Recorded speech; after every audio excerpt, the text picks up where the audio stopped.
Master klasslarda shu taomni tayyorlashni $100 ga o'rgatishadi. Yig'inlarga zakaz qilaman desanglar, eng arzonni 1,5 milliondan qilib berishadi. Hamma sir asrorlari bilan teppa-tekinga o'rgatib qo'yaman. Endi o'zingizlar qiladigan bo'lasizlar, ham arzon, ham mazaliroq bo'ladi. Men tekstil uchun qiyma, tovuq go'shti hamda qo'y kareykasidan tayyorladim. Marinovkaga nimalar ishlatganimni video tagida to'liq yozib qoldiraman. Eng asosiysi, marinovka bo'lgan go'shtlarimizni maromiga yetkazib tayyorlash. Tekstillar yorilib ketmasligi uchun qattiq siqib, ana undan keyin shakl beramiz. Gazda ham tayyorlasa bo'ladi, lekin o'choqniki umuman boshqacha chiqadi. Qizigan yoqqa birinchi bo'lib qo'y go'shtini solamiz, qizartirib olamiz. Ketidan tekstillarni ham solib, qip-qizil qilib qovurib olamiz.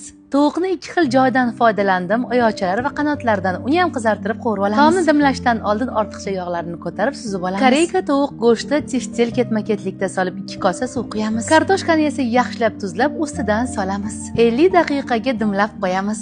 Pishgan kartoshkalarni taomimizdan terib olamiz. Yana 10 daqiqaga dimlab, ungacha kartoshkalarimizni qizigan yog'da qizartirib qovurib olamiz. Taom tayyor. Qopqoqni ochishim bilan hidi sag'bonni tutib ketdi. Shundoq taomni dasturxonga olib kelsangu.